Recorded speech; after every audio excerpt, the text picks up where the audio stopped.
C'est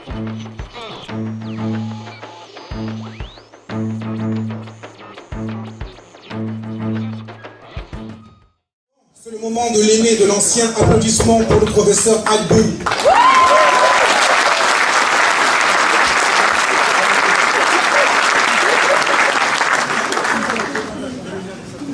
Bien, merci. Grand merci au petit frère Kémy Séba et à tous les membres de son organisation qui ont fait qu'aujourd'hui nous sommes rassemblés pour un combat qui est noble. Vous savez ce qu'on appelle la souveraineté d'un État. On parle du triangle de souveraineté. Le premier point, c'est l'argent. Je fais exprès pour prononcer le mot argent. En termes techniques, on parle de la monnaie. Deuxième point, c'est la défense nationale. Et le troisième point, c'est ce qu'on appelle le droit positif. Si vous n'avez pas l'argent, vous êtes esclavagisable à tout moment. Et dans le cas particulier ici, des 15 pays d'Afrique qui utilisent le franc des colonies françaises d'Afrique, à travers cette monnaie, la France, qui l'a inventée, sur inspiration de Hermann Göring, auteur du nazisme monétaire dont la France a été victime, je disais donc, la France a pu mettre dans une situation de fausse indépendance. C'est ce qu'on appelle les pays satellites, c'est-à-dire un pays, ou du moins des pays qui apparemment à l'intérieur sont indépendants, mais fondamentalement à l'extérieur dépendent, dans ce cas précis, de la France. Donc, comme le temps nous manque, je vais utiliser le PowerPoint pour vous dire rapidement que le franc CFA, il y a ce qu'on pourrait appeler ses origines. Ses origines sont d'abord, sont esclavagistes, d'une part, elles sont esclavagistes, d'une part, et d'autre part, elles sont d'origine nazie. Alors, ici, comme je n'ai pas assez de temps, je ne vais pas aller dans les détails, on nous a fait comprendre que quand ces pays qui sont nouvellement indépendants arrivaient à travailler seuls, ils ne pourraient pas avancer. Mais il fallait la coopération monétaire avec la France. Je ne vous fais pas un dessin. Vous le savez maintenant, ça a été un leurre, puisque ceux qui sont au bas de l'échelle mondiale, ce sont les pays africains de la zone franc CFA, essentiellement sur 15, il y a 13, selon le classement mondial, qui sont des pays moins avancés. Donc je disais que c'est d'origine esclavagiste, parce que comme vous le voyez, c'est bien Napoléon III qui, après avoir aboli l'esclavage, a pu indemniser les propriétaires d'esclaves. Et une partie de cette indemnité a été utilisée pour créer ce qu'on appelle la Banque du Sénégal.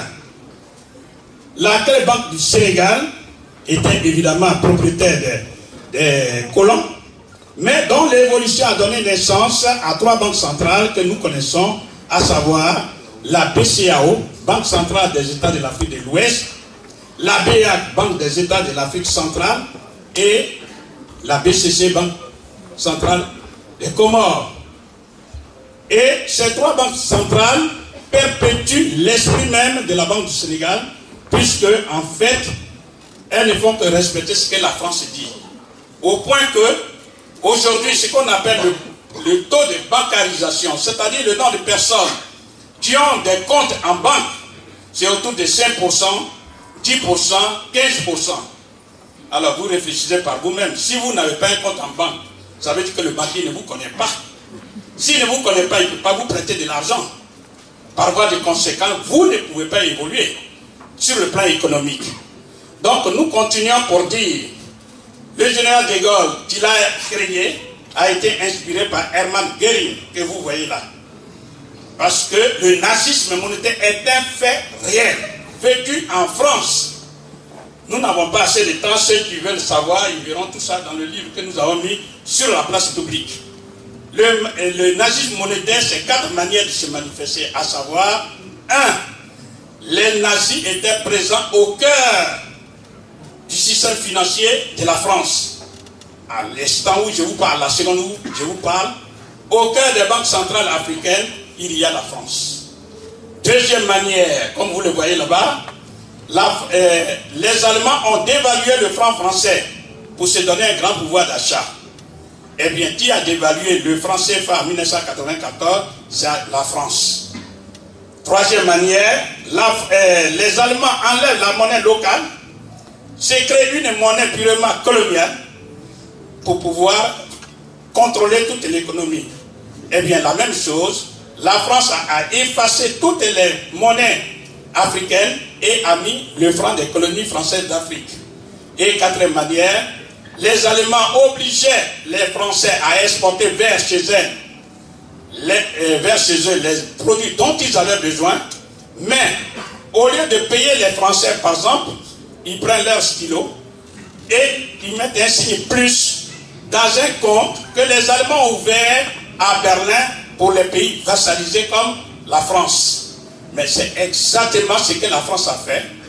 Dès qu'elle a été libérée du joug allemand grâce au concours des Africains, elle a imposé aux Africains, depuis 1945 jusqu'à la seconde où je vous parle, le même système.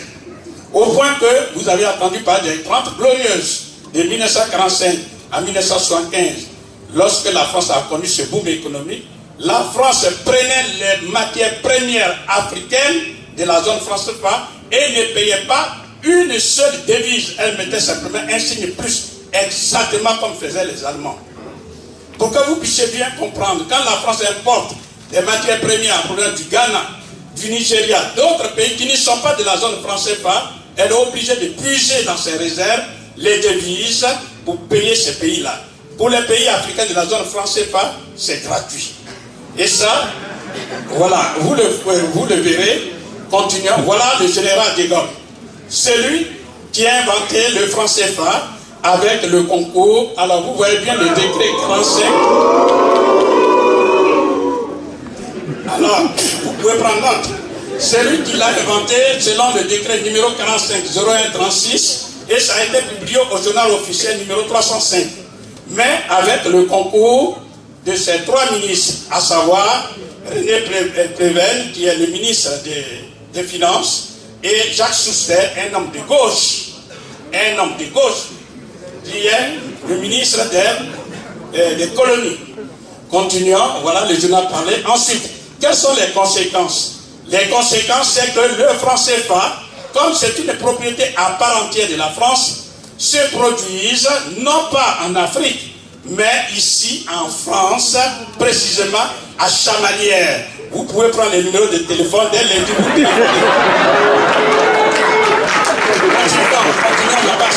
Deuxièmement,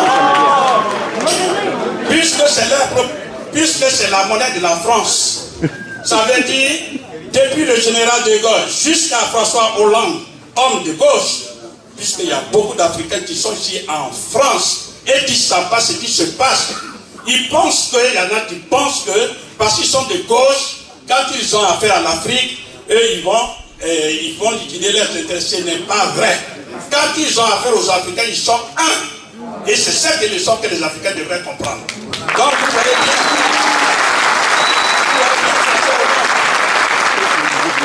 François Hollande dit, ce sont, on dit qu'il dirige ces banques-là, il dit bien que ce sont les Africains avec la France. Cette phrase veut dire ce qu'elle veut dire. Est-ce que la France dirige, par exemple, l'économie ghanéenne? Non, parce qu'elle est en train de protéger ses biens. Continuons. Ensuite, pour que vous puissiez bien comprendre, qui a dévalué le franc CFA? C'est ce que le Premier ministre Edouard Balladur nous dit, c'est bien la France qui a dévalué le franc CFA. Mais il va plus loin, et c'est là que je voudrais que vous compreniez bien, que la monnaie n'est pas un sujet technique, mais, vous le disiez peut-être bien, un sujet, mais une politique qui touche à la souveraineté et à l'indépendance des nations. Question fondamentale. Puisque le franc CFA est censé appartenir à des pays qui sont politiquement indépendants, au nom de quoi lui, Edouard Balladur, peut venir dévaluer le franc CFA? Vous avez la réponse objective. Parce que le franc des colonies françaises d'Afrique est une monnaie 100% qui appartient à la France. Tant que vous n'avez pas compris ça, vous êtes complètement à côté.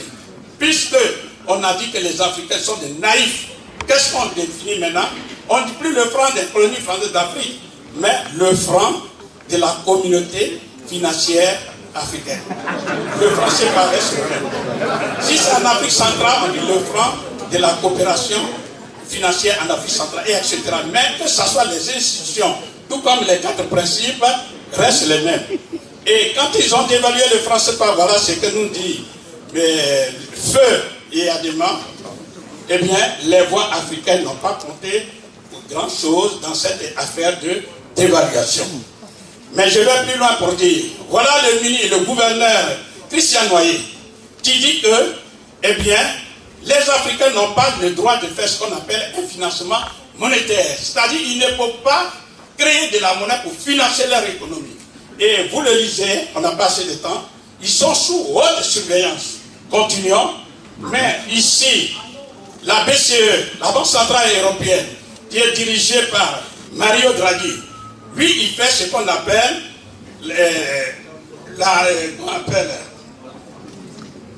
on appelle le quantité easing, c'est-à-dire qu'en fait, il crée de la monnaie. 60 milliards d'euros par mois. C'est-à-dire 39 000 milliards de francs CFA qu'il injecte chaque mois dans l'économie européenne. Ça ne correspond à aucune création de biens. Et ainsi de suite. Vous voyez bien que tous les pays de la zone franc CFA sont paralysés parce qu'il leur manque de l'argent, il leur manque de la monnaie. Puisqu'il leur manque de la monnaie, il y a une autre solution, c'est d'aller s'endetter. Or, dès qu'ils s'endettent, c'est terminé. L'indépendance politique durement acquise est remise en cause. Parce que la souveraineté économique n'est pas là et n'est surtout pas là. Continuons rapidement. Donc, vous voyez bien, le système est le suivant. Il y a la Banque centrale française, qu'on appelle la Banque de France, qui a sous sa direction toutes les banques commerciales que vous et moi nous avons, et où nous avons nos comptes, mais en dessous se trouvent les banques centrales africaines. Donc c'est la Banque centrale de France qui coiffe tous ces pays-là. Continuons. Alors, vous voyez bien, continuons rapidement. Tout ce qui se passe, tout le reste, on n'a pas assez de temps pour pouvoir tout développer. Et voilà les deux Français qui sont par exemple là. Mais ils ont ce qu'on appelle le droit de veto. Dans toutes les 3 banques centrales, la France est représentée par des personnes nommées, mais qui ont le droit de veto. Donc vous voyez qu'un petit pays comme la France de 67 700 000 personnes qui met la main sur plus de 150 millions d'Africains. Parce que nous sommes là comme des moutons de panurge. Et nous ne sommes pas capables de nous insulter l'essentiel. Continuons rapidement. Donc, comme si la direction que la France ne suffisait pas, il y a 4 principes. Parmi ces 4 principes, il y a ce qu'on appelle les comptes d'opération. Continuons. Qui, vous voyez bien, ce qu'on appelle Pierre Catala, ministre des Finances, qui dit exactement comment le nazisme monétaire a été utilisé par la France. Et c'est ce même nazisme monétaire qu'elle nous a appliqué. Continuons. Ensuite, à quoi consistait ce nazisme monétaire que la France a pu récupérer par la suite? Eh bien, l'Allemagne obligeait, comme je vous l'ai dit, la France à exporter vers elle des produits et par la suite, elle ne payait pas. C'est ce que nous dit Pierre Arnoux, l'inspecteur des finances, que l'Allemagne a pu acheter gratuitement et sans limitation toutes les ressources françaises. Ce sont des faits historiques. Et comme on l'a dit en introduction, ça fait 20 ans qu'on dit la même chose. Voilà un livre qui est sur la place publique. Nous sommes dans un pays des droits de l'homme. Pourquoi on ne nous attaque pas en justice pour diffamation? Parce que ce sont des faits. Donc la France fait ce qu'il ne faut pas faire, même si elle se déclare pays des droits de l'homme, d'égalité, liberté, etc. Mais c'est à nous de comprendre que parce que nous sommes différents, nous sommes les peuples noirs, c'est nous qui subissons. Mais tant que nous ne nous révoltons pas, ça veut dire implicitement que nous cautionnons ce qui est inacceptable.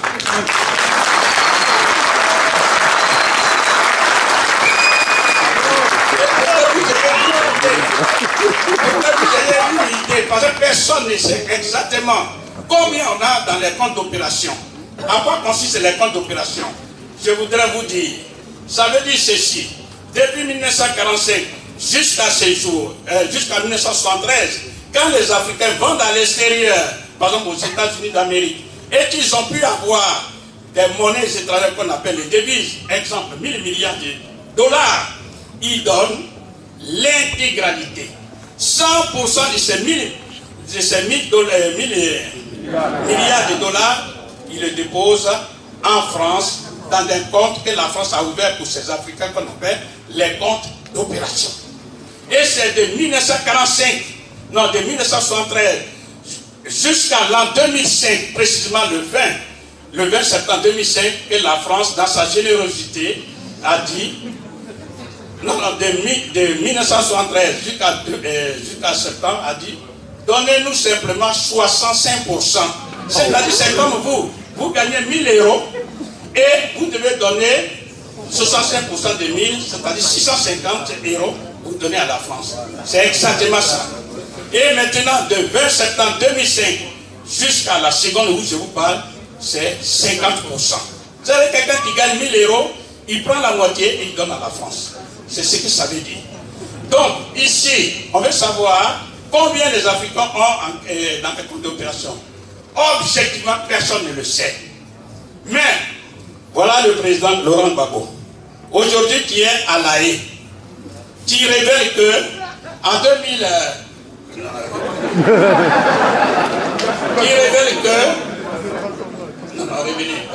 qui révèle qu'il y avait pour la seule année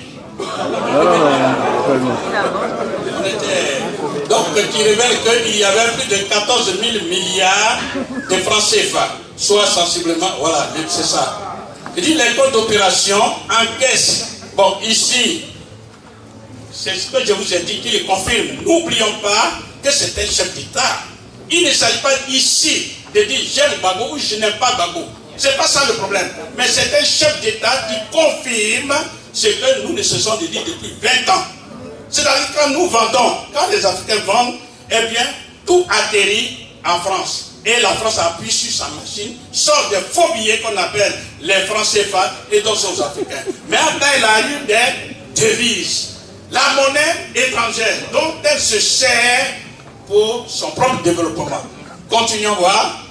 Et, non, restons là. Voilà. Voilà ce que nous dit Mme Christine Lagarde, alors ministre de l'économie et des finances, qui confirme ce que je suis en train de dire. Elle dit la situation n'est pas seulement grave, mais la situation est gravissime. Pourquoi? Quand vous voyez des Africains qui désertent le continent le plus riche au monde et ils viennent mourir dans les océans, ça veut dire notre responsabilité est engagée.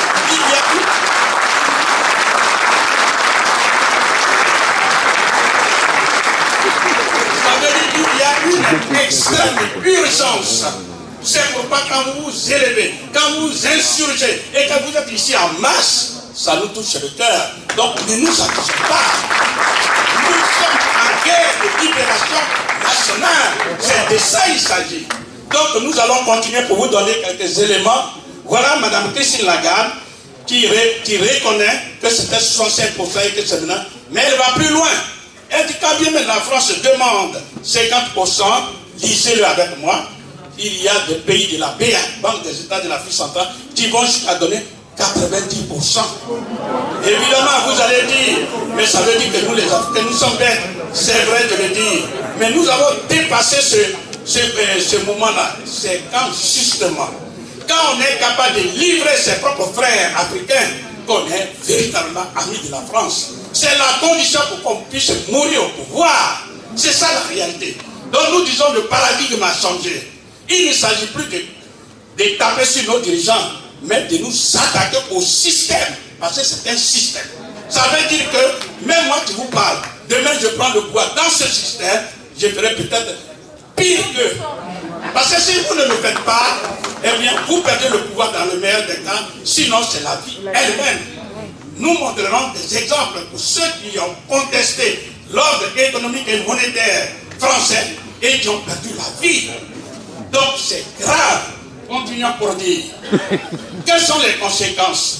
Parmi les différentes conséquences, nous disons ceci. Il y a un blocage de l'industrialisation de l'Afrique. Ça veut dire, c'est quand vous avez la monnaie des autres, qu'on appelle les devises, que vous pouvez acheter chez les autres les équipements dont vous avez besoin pour traduire, en un mot, pour avoir ce qu'on appelle les produits finis qui génèrent de la richesse qu'on appelle les valeurs ajoutées. Lesquelles valeurs ajoutées éliminent la pauvreté. Tant que vous n'avez pas utilisé cette solution, vous resterez dans la pauvreté. Vendre les matières premières en l'état, c'est-à-dire sans transformation, c'est un appauvrissement structurel. Donc la France, depuis 1945, a bloqué à travers ce système l'industrialisation de l'Afrique francophone. Voilà pourquoi ils sont pauvres. Ensuite, continuons à voir. Là, voilà les 14 000 milliards dont je parlais, que le président Gbagbo annonce. Continuons. Ensuite, ça veut dire quoi? Quand vous convertissez les 14 000 milliards, vous voyez bien, c'est l'équivalent de 2 millions de machines agricoles, 1 400 000, non, 1400 entreprises d'eau potable, 1400 hôpitaux, etc., etc. En un mot, quand on donne l'argent à la France, c'est qu'on s'appauvrit. On s'installe dans la pauvreté. Continuons à voir. Ensuite, continuons rapidement. Voilà ce que nous dit Jean Boissonnat. Jean Boissonnat, ceux qui sont dans les médias, ils le savent, c'est un brillant journaliste. Mais nous ne le citons pas en tant que journaliste. Nous le citons parce qu'il est membre du comité monétaire de la Banque centrale de France, qu'on appelle la Banque de France. Et vous le voyez bien. Il dit que la zone franc a permis à la France de se fournir en certaines matières premières sans débourser de devises. Je rappelle, ça veut dire que la France ne paye rien. C'est ce que ça veut dire. Si ça paraît technique. Parce que si la France importe ces matières premières, par exemple du Ghana, du Nigeria, elle est obligée de payer. Donc de débourser des devises. Dans le cas des pays africains de la zone, ce n'est pas, elle ne débourse rien. Continuons à voir. Ensuite, voilà ce que les Français eux-mêmes disent. Qu'est-ce qu'on fait de notre argent qui se trouve dans les comptes d'opération? Voilà M. Xavier Lafournière qui dit que l'avantage que représente pour le trésor français l'existence des soldes créditeurs au compte d'opération est réel. Car ils sont l'une des ressources qu'utilise le trésor français pour financer la charge qui résulte pour lui des découvertes d'exécution des lois de finances et de l'amortissement de la dette publique. Comme le milieu est hétérogène, nous allons expliquer ce que ça veut dire. Amortir une dette publique, ça veut dire rembourser la dette publique. Donc on prend l'argent des Africains, la France prend l'argent des Africains pour rembourser sa dette publique. Continuons à voir. Voilà ce que nous dit Jean Monnet. Il dit que lorsque le pays de la zone, etc., exporte vers l'étranger plus qu'il n'importe, il produit à la France des devises. Celles-ci, c'est-à-dire les devises, lui sont utiles si dans le même temps, sa propre balance de paiement avec l'étranger est déficitaire. En des termes clairs, ça veut dire que la France utilise les devises africaines pour payer les dettes, c'est-à-dire son déficit de la balance de paiement. Pendant ce temps, les Africains sont en train de mourir là-bas. L'argent que les Africains devaient utiliser pour pouvoir se développer, c'est ce qui est utilisé là. Et c'est ce qu'on appelle fondamentalement la colonie. Le rôle d'une colonie, c'est de servir sur mesure la métropole. C'est ça le rôle d'une colonie. Et ce que la France a réussi d'extraordinaire, c'est d'avoir fait de ce pays indépendant politiquement des vrais satellites et qui se croient indépendants, mais exactement qui sont dans une forêt qui est partout il y a des barrières et qui sont en train de se mouvoir dans cette forêt, ils se croient libres. Alors que fondamentalement, ils ne le sont pas. Parce que qu'est-ce que vous pouvez faire sans argent? Parlons de façon plus simple. Et c'est ça qui fait que vous et moi, nous avons tous ici un dénominateur commun. Nous sommes venus chercher l'argent.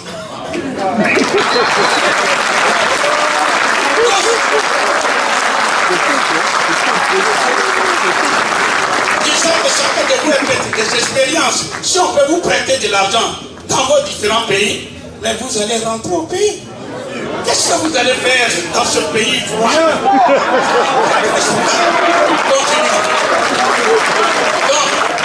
quels que soient les intérêts, comme nous dit le Bongo, c'est pour, etc. Donc, je vais continuer sur le lancer pour dire, quand la France utilise cet argent, elle les place, ça génère des intérêts, et elle prend une partie des intérêts, et elle va tambour battant pour aller prêter aux Africains. Même pas prêter, on va aider les Africains. C'est ce que ça veut dire. Et c'est ce que le président Gbagbo est en train de dire. Continuons voir. Ensuite, bon, on va avancer. Donc ici, parce qu'il faut dégager des excédents pour alimenter les comptes d'opération, eh bien, ça fait de l'austérité budgétaire. Ça veut dire qu'il y a des coupes drastiques dans les dépenses de l'État. On va bloquer les salaires des fonctionnaires, on va diminuer le nombre de fonctionnaires, etc., etc. Tout ce que vous savez. Parce qu'il y a un compte prioritairement alimenté qui est le compte d'opération. Continuons. Ensuite, vous regardez bien, qu'on soit de gauche ou de droite, qu'on soit ami ou pas de la France, voilà ce que dit le président Ouattara, et que la pauvreté... Je vous demande d'avoir un esprit scientifique. C'est-à-dire, on observe un fait. Voilà, il dit que la pauvreté est galopante dans ce pays de la zone française. Ce sont des faits. Ce sont des faits. Continuons voir. Ensuite, je vais passer sur les détails. Ensuite, la couverture, etc. Il y en a qui parlent, le franc CFA est garanti par la France. Tout ça, c'est du mensonge. Avançons, comme le temps. Maintenant, quand on vous dit... c'est la mise au pas des dirigeants africains. Et c'est là le point essentiel. C'est-à-dire,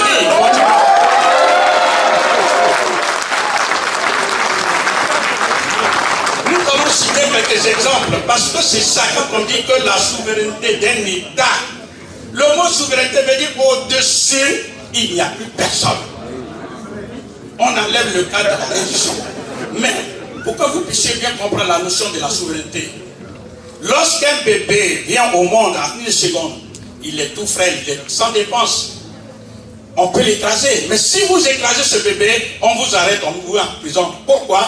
Parce qu'il est au même titre que n'importe quel humain qui se trouve sur la terre.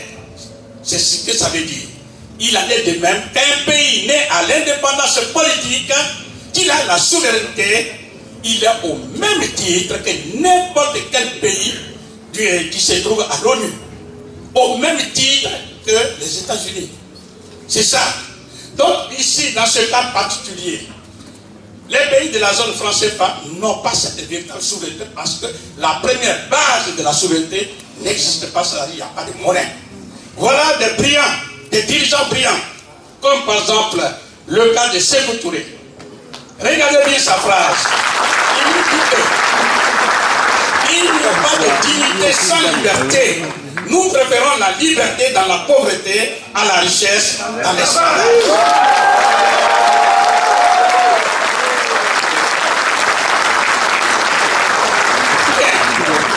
Donc, ici, hélas, 1000 fois hélas, on me dit il reste 5 minutes. Donc, nous allons passer, je vais expliquer les solutions. Allons rapidement. Parce que là, c'est Modi Boki.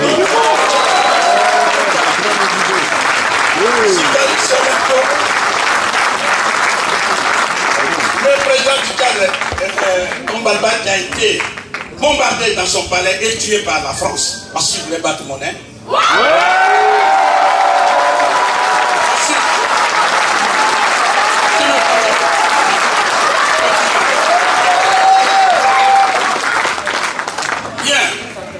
Bien, continuons. Donc ici, continuons toujours.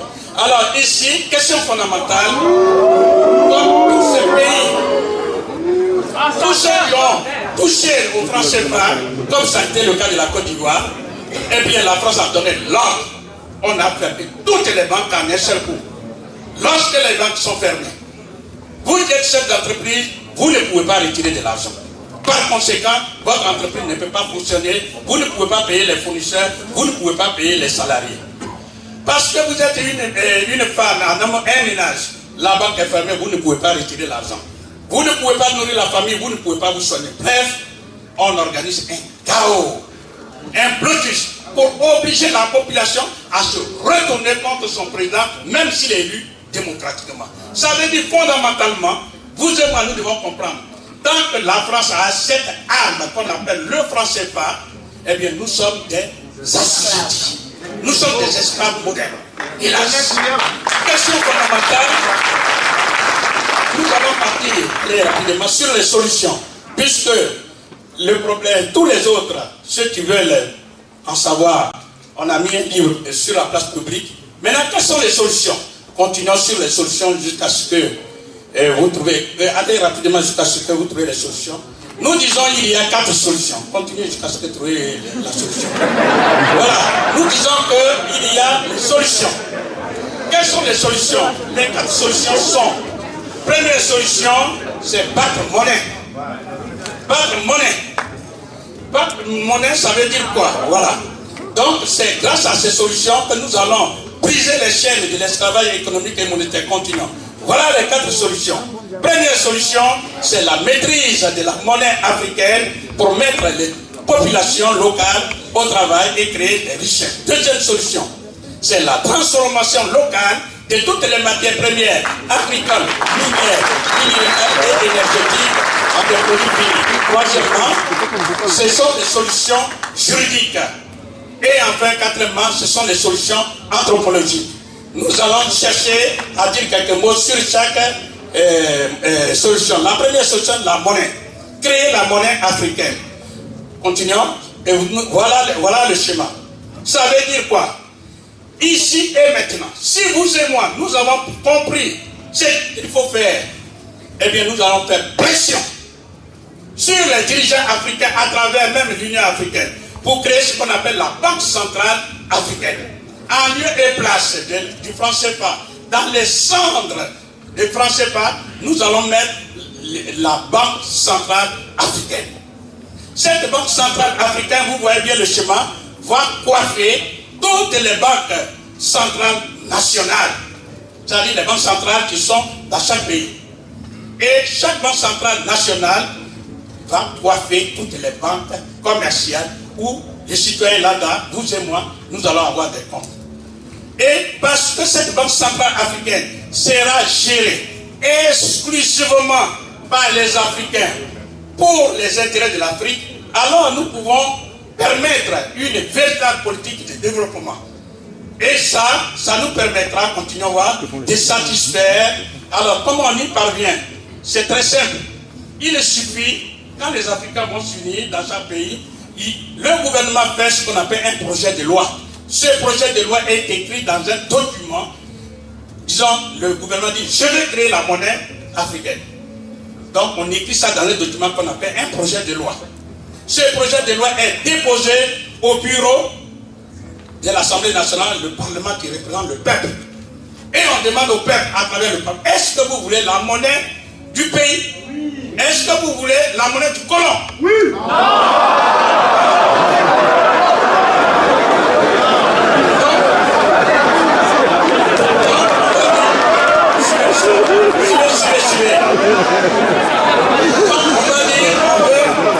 On veut la monnaie africaine. Oui, c'est une autre solution. Maintenant, parce qu'on veut la monnaie des Africains, on dit que le projet de loi est adopté. À partir de là, qu'est-ce que vous voyez bien? Tous les symboles, etc., on avance. Ensuite, il y a des questions techniques, parce qu'on nous dit qui va garantir notre monnaie, etc. Bon, ce sont les spécialistes qui vont résoudre ce problème. On a la solution, mais ce n'est pas le temps pour pouvoir développer. Donc, question fondamentale, si la monnaie africaine est créée, qu'est-ce que nous allons faire avec? Nous allons faire, continuer toujours, avec quoi? Eh bien, continuons toujours, nous allons continuer, nous allons avoir continuer à satisfaire nos 13 besoins essentiels. Continuez toujours. Voilà. Déjà, vous savez qu'il y a des pays, et la zone française là, qui n'arrivent même pas à payer leurs fonctionnaires. Tout ça, ça va prendre fin. Ça, c'est le premier avantage. Deuxièmement, voilà les 13 besoins essentiels que nous allons satisfaire parce que nous avons d'autres monnaies. Premier besoin, c'est construire les industries alimentaires. Nous allons les financer. Nous sommes les seuls au monde, en Afrique, sur la terre, quand on voit des gens qui meurent de faim, des pays qui meurent de faim, et il faut encore attendre l'aide, la fameuse aide alimentaire de ceux qui nous ont mis là où nous sommes. Nous disons que nous sommes capables de mettre fin à ça. Pourquoi? Parce que pour travailler quelqu'un, il y a deux outils, il y a deux moyens. Le premier moyen, c'est de le mettre en esclavage. Et il travaille gratuitement. Nous allons dire que ça, c'est dépassé. Le moyen moderne, il faut le payer. Si nous avons notre propre monnaie, au nom de quoi nous n'allons pas payer ceux qui produisent les biens. Donc, nous pouvons financer ça pour qu'il y ait de la production alimentaire en quantité suffisante, en quantité et en qualité, pour avoir ce qu'on appelle la sécurité alimentaire. Avoir la sécurité alimentaire, c'est quoi? C'est manger, manger d'abord ce que l'on veut, en quantité, en qualité, et surtout quand on veut. On est capable de faire ça parce que nous avons le continent le plus généreux au monde qui puisse exister. Donc, nous allons élever les industries alimentaires. Deuxièmement, nous allons financer l'accès à l'eau potable et à l'eau courante à tous les Africains. Je dis bien à tous les Africains. Parce que c'est nous qui allons produire l'argent. Nous n'allons plus demander. On ne développe pas un pays avec la mendicité financière internationale. Hélas, c'est nous qui allons financer ça. Troisième besoin que nous allons satisfaire, nous allons bâtir des industries, des textiles, pour que nos belles filles, nos belles femmes, nos hommes puissent s'habiller correctement. Le coton, tout ça, ça se trouve chez nous. Nous n'allons plus exporter les balles de coton. Nous allons élever les industries textiles pour que chacun de nous puisse s'habiller correctement. Quatrième besoin, c'est l'habitat. Mettre fin à tous les taudis. Pourquoi? Parce qu'il y a des millions de personnes qui veulent travailler. Nous pouvons construire ces millions de logements et à partir de là, faire en sorte que tout le monde puisse vivre décemment. Il y a de l'espace vital. Il y a la force de travail. Ce sont ces forces de travail qui désertent l'Afrique et qui viennent faire ce qu'on appelle les sales boulots. Si on nous paye décemment chez nous, au nom de quoi nous allons rester ici? Amen. Donc, nous aurons notre argent, nous allons bâtir des logements de qualité. Cinquième besoin, l'énergie solaire, l'énergie renouvelable. Le continent le plus ensoleillé au monde, c'est l'Afrique. Nous pouvons utiliser notre argent pour mettre à la disposition de tous les Africains, depuis les ruraux jusqu'aux urbains, de l'énergie renouvelable, précisément l'énergie solaire. Et à partir de là, tout le monde peut avancer. Ensuite, nous avons les transports. Il y a des gens, vous savez très bien que ce sont les transports collectifs chez nous. Les gens sont entassés les uns sur les autres dans les bus. Eh bien, nous pouvons mettre fin à tout ça avec notre argent. Sixième besoin, nous avons les routes. Non, ça c'est chien, les routes. Nous pouvons construire les routes. Septième besoin, la santé. Quand on dit la santé, il s'agit d'ouvrir les centres de soins primaires dans les campagnes, les dispensaires et les hôpitaux dans les villes. Mais mieux, il faut aller voir le médecin sans trembler. Donc, on peut asseoir la sécurité sociale qui sera nécessairement excédentaire parce que, vous le savez, 70% de la population africaine a moins de 30 ans. Donc, ce sont des gens valides. Donc, on peut mettre sur place la sécurité sociale. Et mieux, nous pouvons financer les laboratoires pharmaceutiques pour qu'il y ait production de médicaments chez nous. Et que nos gens puissent être bonne santé. C'est le huitième besoin, c'est l'éducation nationale. L'éducation nationale, c'est développer l'enseignement primaire, secondaire et supérieur. Pourquoi? Parce que pour pouvoir, c'est un enseignant qui vous parle, qui appelle l'école du village, Pour pouvoir construire une école, on n'a pas besoin de millions, on n'a pas besoin d'importer du personnel. Parmi les millions de logements, sinon les millions de bâtiments que nous allons construire, il suffit de prendre quelques-uns et on développe l'enseignement primaire et on affecte le personnel enseignant. Et nous pouvons même mieux payer ces enseignants-là. Pourquoi? Parce que l'argent nous appartient. Nous n'avons pas vu la participation. C'est ça. Ensuite, 10e besoin, la sécurité et la défense. En attendant, je dis bien en attendant, de produire nous-mêmes nos armes. Eh bien, si nous exportons à l'extérieur et que l'argent revient, qu'on appelle les devises, nous n'allons plus donner cela à la France. Nous allons utiliser une partie de ces devises pour acheter les armes qui sont indispensables pour la sécurité de l'Afrique. C'est ça. Pourquoi? Parce que si on veut faire preuve de l'angélisme sur cette thèse des hommes, c'est que on est hors de la réalité. Ce monde-là est plein d'insécurité. Donc, nous pouvons asseoir solidement la défense. Condition sine qua non pour qu'il y ait la paix et qu'il y ait un véritable développement. Ensuite, nous pouvons financer les nouvelles technologies de l'information et de la communication. Nous allons financer nos inventeurs. Et Dieu sait, les génies productifs, les créateurs, et ceux qui créent, ceux-là, ils ont besoin d'être soutenus. Ils ont besoin, nous devons financer leur recherche et développement. Ensuite, on revient à la recherche et développement. Et enfin, le divertissement, c'est-à-dire la culture, les loisirs et le tourisme. Tout ça, nous sommes capables de financer tout ça. Si nous avons financé tout ça, au nom de quoi nous allons déserter l'Afrique? Nous serons bien chez nous. Donc, c'est ça la véritable solution. La deuxième solution, c'est ce que nous appelons la transformation en Afrique, la transformation locale de toutes les matières premières, agricoles, minières, minérales et énergétiques en des produits finis qu'on appelle les valeurs ajoutées. Lesquelles valeurs ajoutées éliminent la pauvreté. Et vous allez voir la conséquence. Si nous transformons nous-mêmes nos produits, eh bien vous verrez que le commerce le plus grand au monde, à l'an 2050, ce sera l'Afrique. Donc il y aura le commerce afro-africain. Et à partir de là, et malheureusement il nous manque le temps, l'Afrique va reprendre son rôle d'antan. Parce qu'il y a beaucoup d'entre vous qui ne savent pas. Beaucoup d'entre vous ne savent pas. Mais ceux qui, l'homme est descendu sur la terre pour la première fois par l'Afrique noire. Vous le savez. Mais l'Afrique noire n'a pas attendu que son fils vienne lui donner quoi que ce soit. C'est lui, l'homme noir.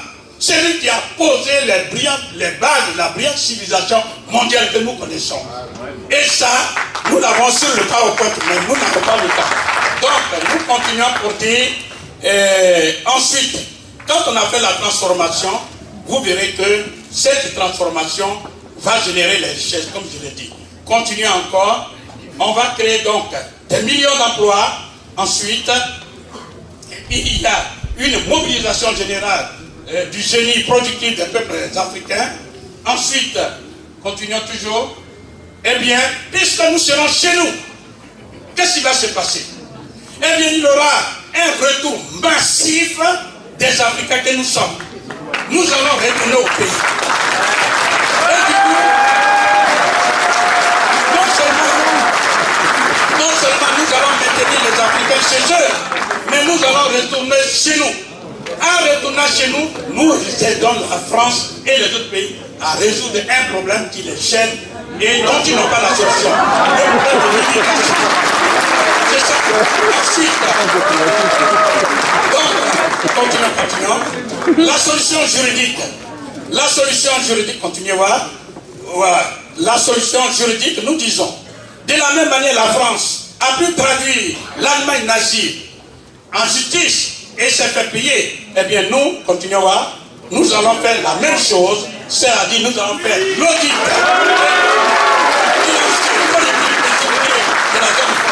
Deuxièmement, nous allons liquider le franc CFA. Troisièmement, nous allons demander à la France de rembourser tout ce qu'elle nous a pris. Exactement comme Jacques Chirac l'a dit. Condition sine qua non pour qu'il y ait la paix. Et ensuite, nous avons trouvé, avec un taux d'actualisation raisonnable, que la France peut nous rembourser au minimum, et vous le lisez avec moi, 2 800 milliards d'euros. C'est-à-dire, on appelle trillion, comme vous le voyez bien, 1 milliard de milliards. Donc ça a une conséquence directe. Nous allons traduire en prenant les meilleurs juristes que nous pouvons trouver, que ce soit en France, que ce soit aux États-Unis, à travers le monde, pour traduire la France en justice. Première condition pour qu'on puisse arrêter ce. Et enfin, la solution anthropologique, hélas, continuez toujours, je n'ai pas le temps, et c'est là que je vais m'arrêter, continuez. Voilà, regardons ensemble, et c'est là que je vais hélas m'arrêter, j'aurais aimé développer. Regardons ce que nous dit Edouard Chouré, un Français authentique. Quand je dis authentique, c'est pas un Français comme vous et moi. Hein. Et j'en ai plein comme ça sur le PowerPoint. Et il vous dit ceci, les prêtres de la race blanche ou nordique, vous me suivez là? Absolument. Voilà, je vais bien vous lire ça pour que tout le monde puisse comprendre, et cela je vais m'arrêter. Il nous dit ceci, la race nègre, longtemps plus nombreuse. Bon, ça c'est un autre, mais voilà. Là où j'étais là, voilà. Il dit que les prêtres de la race blanche ou nordique apprirent l'écriture des prêtres noirs et commencèrent à écrire comme eux. La race noire qui succéda à la race rouge australe dans la domination du monde, fit de la haute Égypte son principal sanctuaire. Les Grecs, disciples des Égyptiens, quand je dis des Égyptiens, ça veut dire l'Égypte noire, l'appelèrent, etc. Au temps de leur souveraineté, les Noirs eurent des centres religieux en Haute-Égypte et en Inde. Leurs villes cyclopéennes crénellaient les montagnes de l'Afrique, du Caucase et de l'Asie centrale. Leur organisation sociale consistait en une théocratie absolue. Au sommet des prêtres redoutés comme des dieux, ces prêtres avaient des connaissances profondes, le principe de l'unité divine de l'univers et le culte des astres qui, sous le nom de sabéisme, s'infiltra chez les peuples blancs. Du reste, une industrie déjà savante, surtout l'art de manier par la balistique des masses de pierres colossales et de fondre les métaux dans d'immenses fourneaux. Chez les sémites, c'est-à-dire chez les blancs, où l'intellectualité de la race noire a dominé primitivement, et il faut le souligner, on remarque au-dessus de l'idolâtrie populaire une tendance au monothéisme, le principe de Dieu caché, absolu et sans forme, ayant été un des dogmes essentiels des prêtres de la race noire et leur initiation secrète. Chez les Blancs, on remarque au contraire la tendance au polythéisme, à la mythologie, à la personnification de la divinité. Donc vous voyez bien que quand on avance, voilà. Bon, bref, ce que je veux dire, je n'ai pas le temps, mais je pouvais continuer pour dire, il faut enlever de votre tête, il faut enlever de votre subconscient le complexe d'infériorité devant quiconque. Parce que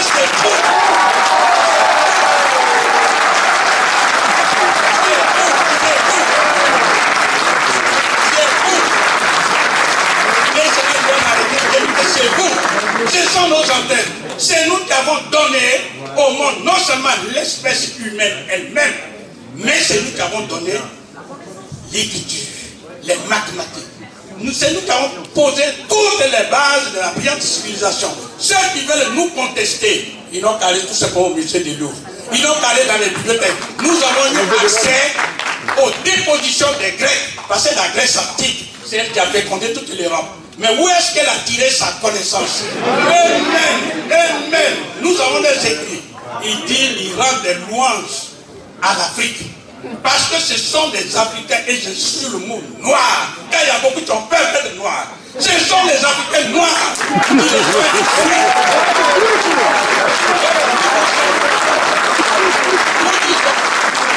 Nous disons pour l'avenir de l'humanité, pour le bonheur de l'humanité, il est indispensable que l'Afrique joue son rôle. Parce que c'est elle qui est la mère de l'espèce humaine. Et c'est grâce à l'Afrique que le monde entier va connaître un bonheur. Merci professeur, merci.